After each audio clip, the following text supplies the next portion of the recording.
മലയാളത്തിൽ വളരെ വിരളമായി ലഭിക്കുന്ന ഒന്നാണ് ഹൊറർ ത്രില്ലർ എന്നത്.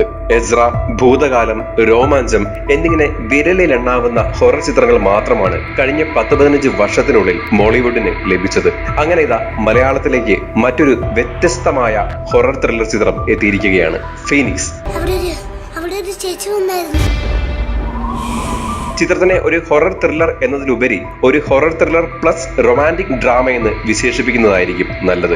നവാഗതനായ വിഷ്ണു ഭരതൻ സംവിധാനം നിർവഹിച്ച ഫീനിക്സിന്റെ വിശേഷങ്ങൾ നോക്കിയാൽ മലയാളത്തിൽ ഒരുപക്ഷെ എല്ലാ ജോണറിലും കൈവച്ച് അവയെല്ലാം തന്നെ സൂപ്പർ ഹിറ്റ് ആക്കി മാറ്റാൻ കെൽപ്പുള്ള കൈയടക്കമുള്ള എഴുത്തുകാരനായ മിഥുൻ മാനുവൽ തോമസ് ആണ് ചിത്രത്തിന്റെ രചയിതാവ്.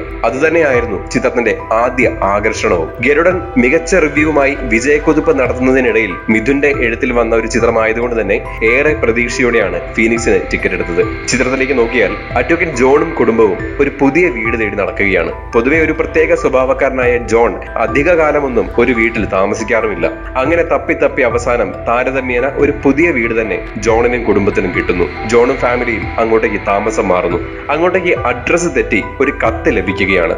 ആ കത്ത് ലഭിക്കുന്നതോടെ ജോണിന്റെയും കുടുംബത്തിന്റെയും ഉള്ള സമാധാനം മുഴുവൻ പോകുന്നു. പിന്നീട് ആ കത്തിലൂടെ വികസിക്കുന്ന ഒരു ഹൊറർ റൊമാന്റിക് ത്രില്ലർ ഡ്രാമയാണ് ഫീനിക്സ് എന്നത്. ചിത്രത്തിന്റെ ആകെ മൊത്തം ഒരു എക്സ്പീരിയൻസ് നോക്കിയാൽ ഹൊറർ സിനിമകളുടെ സ്ഥിരം പാറ്റേൺ ആയ വീട് മാറ്റമാണ് അടിസ്ഥാന കഥയെങ്കിലും പിന്നീട് ഒട്ടേറെ പുതുമകൾ പരീക്ഷിക്കാൻ എഴുത്തുകാരനും സംവിധായകനും ശ്രമിച്ചിട്ടുണ്ട്. പലപ്പോഴും അത് വിജയിക്കുന്നുമുണ്ട്.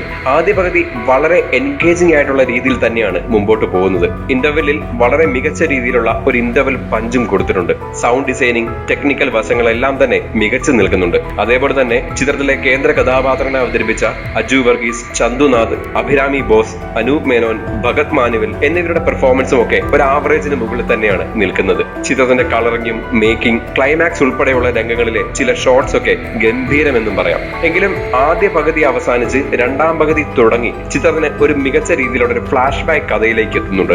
ഫ്ലാഷ് ബാക്ക് രംഗങ്ങളെല്ലാം തുടങ്ങുന്നതും വളരെ മികച്ച രീതിയിൽ തന്നെയാണ്. എന്നിരുന്നാലും ഫ്ലാഷ് ബാക്ക് അങ്ങോട്ട് കിടന്നു പോകുമ്പോൾ പലപ്പോഴും പലയിടങ്ങളിലും വളരെ മിസ്സിംഗ് ഒക്കെ കാണിക്കുന്നുണ്ട്. അതുപോലെ തന്നെ ഡോക്ടർ റോണി ഡേവിഡ് രാജിന്റെ കഥാപാത്രമൊക്കെ പെട്ടെന്ന് വന്ന് പോകുന്നത് പോലെയായിരുന്നു ഫീൽ ചെയ്തത്. ചിത്രത്തിന്റെ അവസാനത്തിലേക്ക് എത്തുമ്പോൾ എല്ലാ പ്രേക്ഷകർക്കും തൃപ്തി നൽകുന്ന രീതിയിലല്ല കഥ പറഞ്ഞ് അവസാനിക്കുന്നത് എന്നുള്ളൊരു ഫീൽ ആയിരുന്നു ലഭിച്ചത്. രണ്ടാം പകുതിയിൽ അല്പം ലാഗിങ് കൂടുതലുണ്ടോ എന്നൊരു തോന്നലും ഉണ്ടായി. ഒരുപക്ഷെ എല്ലാവർക്കും ഈ സിനിമയുടെ കഥ പറച്ചിൽ രീതി ഇഷ്ടപ്പെടണമെന്നുമില്ല. ചിത്രം മോശമാണെന്നല്ല, but it's not everyone's cup of tea.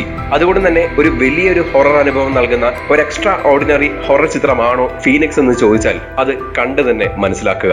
ഒരു ആവറേജ് ഹൊറർ എക്സ്പീരിയൻസ് നൽകുന്ന ഒരു മികച്ച റൊമാന്റിക് ഡ്രാമ എന്ന രീതിയിൽ ഫീനിക്സിന് ടിക്കറ്റ് എടുക്കുക.